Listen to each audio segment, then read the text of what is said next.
All right, here we go.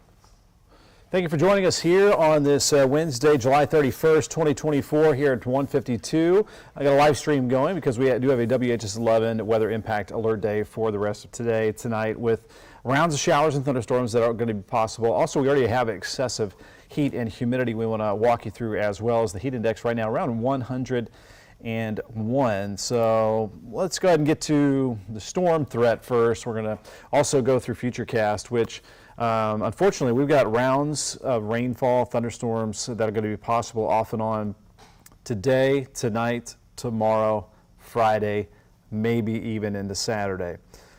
So busy weather pattern here for us. We're going to kind of do a little explain or two why it's so busy here in just a second. Let's get the camera off of me. Let's go full screen here to our severe weather outlook from the Storm Prediction Center. The Storm Prediction Center is a division of the National Weather Service, and their big job is to look across the country and see where severe weather might happen. So we are in that zone, level 2 out of the 5 severe weather risk categories. So any storm that pops up, as you know, if you've been caught under one of these thunderstorms, can pack a punch with some damaging wind gusts, localized flooding. The ground's pretty saturated in many locations, so that would make it more efficient, lead to flooding easier. Frequent cloud-to-ground lightning, hail potential in there as well. Can't rule out a spin-up tornado, although that threat is looking low for us. So our weather impact alert graphic here for you until 11 p.m. or so. Heads up not only for the heat through the afternoon and evening time, but potential of some occasional storms. What does that mean for you? Well, just stay in the AC, stay hydrated.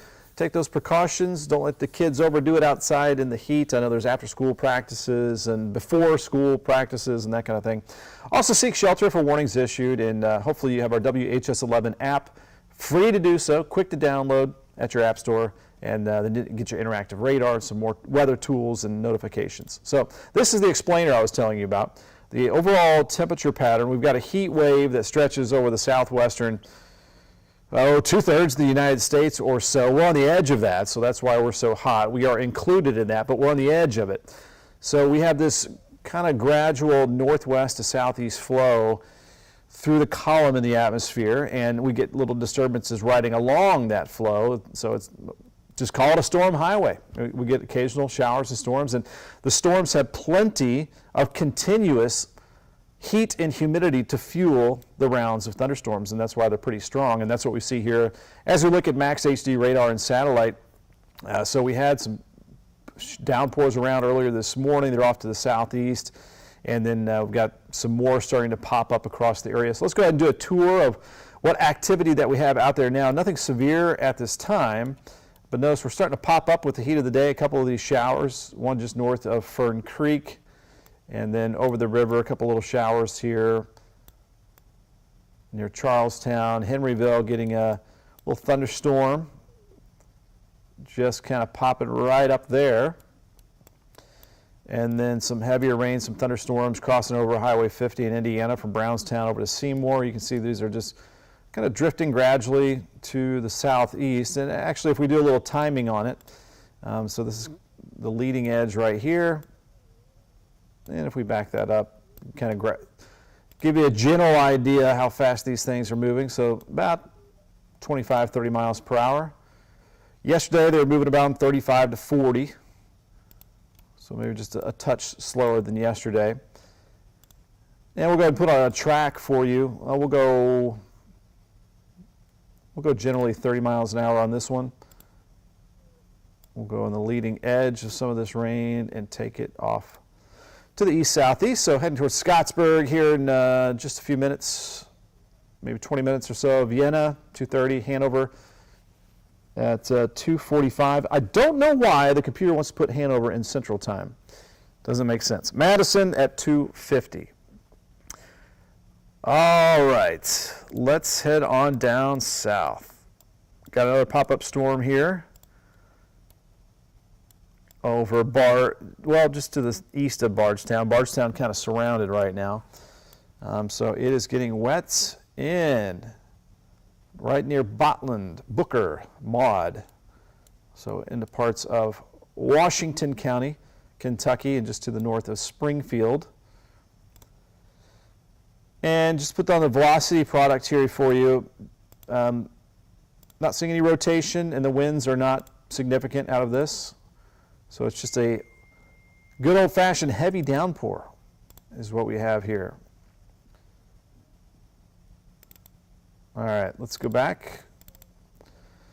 What else do we have here? Let's, as we continue our tour, we got another pop-up downpour here in northern Greene County along Kentucky 61, Allendale and Bloyd getting that rain, might impact Mack and Coakley here in a little bit, as that is not moving much at all. So there we have it, a couple pop-up showers and thunderstorms. Now there is a severe thunderstorm warning on some of this activity that's moving toward Vincennes, Indiana, out of Illinois, crossing over the Wabash River. So we'll see how that propagates to the east and eventually moves our direction. So with that said, we can just go ahead and move into Futurecast here and look at some of the latest data, see how it's looking. It's not picking up very well on what we have out there now, I can tell you that. But it does pick up on some more activity as we head through the late afternoon, early evening time. So it's definitely not perfect. Weather models never are, but giving us the idea that you just be ready for some hit or miss showers and thunderstorms, some of which could be on the strong side. It looks like we do have a severe thunderstorm watch that has been posted just now.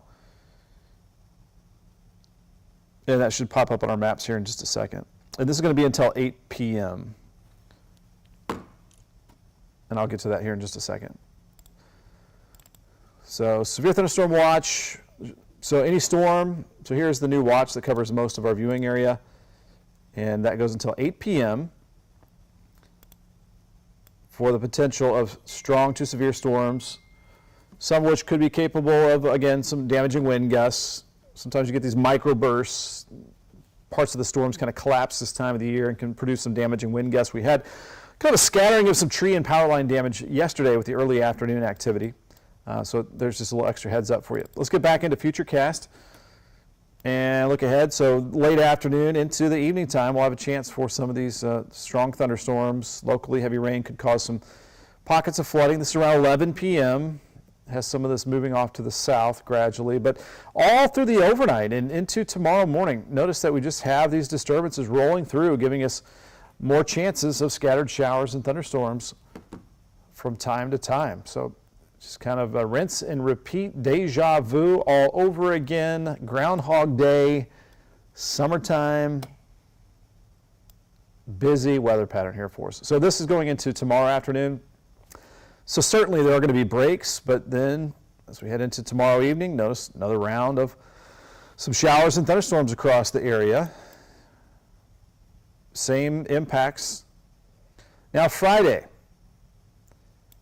it looks like the heat will ease off a little bit, but we're still going to have a chance for some scattered downpours across the area.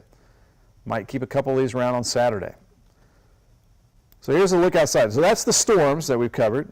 91 feels like 104. This is the highest dew point that measure water content I think I've seen all year long. So if you're just tuning in, by the way, I'm Chief Meteorologist Ben Pine in the WHAS11 Weather Impact Team Weather Center here at 2 o'clock on this July 31st. We're talking about heat and storms.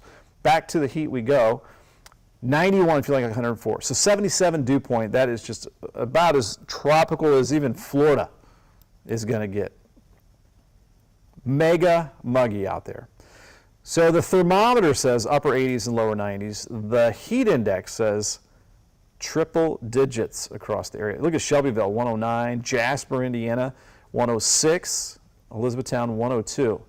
That's another reason why we have our Weather Impact Alert Day today. So where do we go from here? We've got the hundreds heat index values for this afternoon. I feel like the 90s this evening. And then as we go to Friday, okay, by the way, just zip past it. This is tomorrow afternoon. This is our Thursday afternoon heat index values, just like today.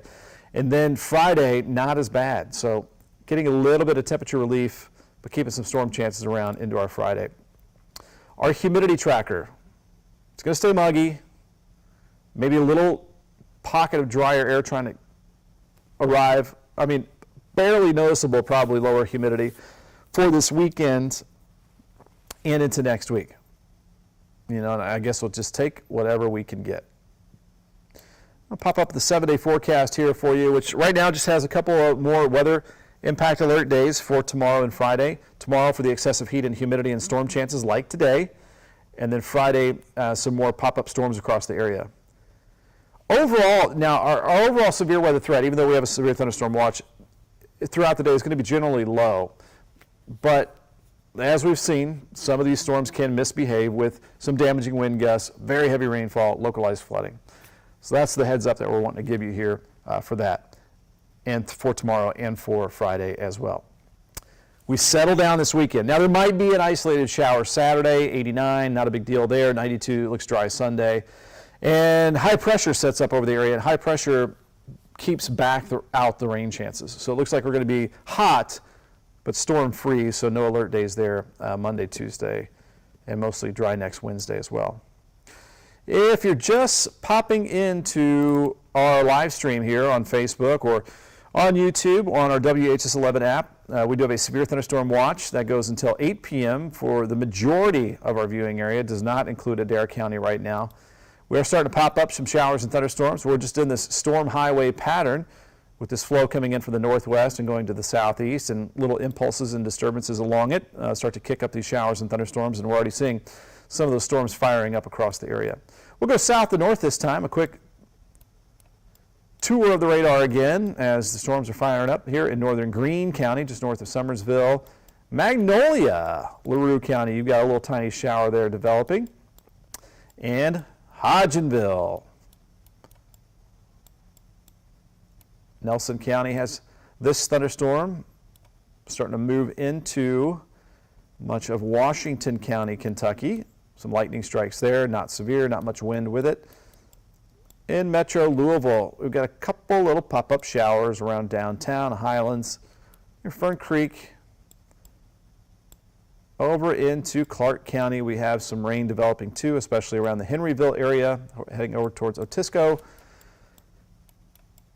Washington County getting in on some of the rainfall, heading towards Salem. Very, very heavy rainfall coming down with frequent cloud-to-ground lightning strikes from Brownstown to Crothersville up to Seymour in Jackson County, Indiana, and some of that rain in northern Jennings County, just to the north of North Vernon. So I guess overall, farmers can be kind of happy. I mean, the corn and soybean has to be growing like crazy with the amount of rain that we've had. And when you have overnight temperatures that are around record warm low temps, it's just continuous growth. All right, so that's what we have here. Hopefully that gave you a heads up here with our WHAS11 weather impact alert for the rest of today. We've got another one tomorrow and Friday. I've been here watching it non-stop the last several days, so we'll continue to watch it very closely here for you. Again, just a reminder, WHAS11.com will have some resources there for you at any time. Our WHAS11 app is handy. You'll get the notification when we do a live stream or if there's any weather alerts for you. And of course, we'll have all the latest coming up from 4 to 6:30 p.m. on our newscasts. So thanks for watching our stream here for this afternoon.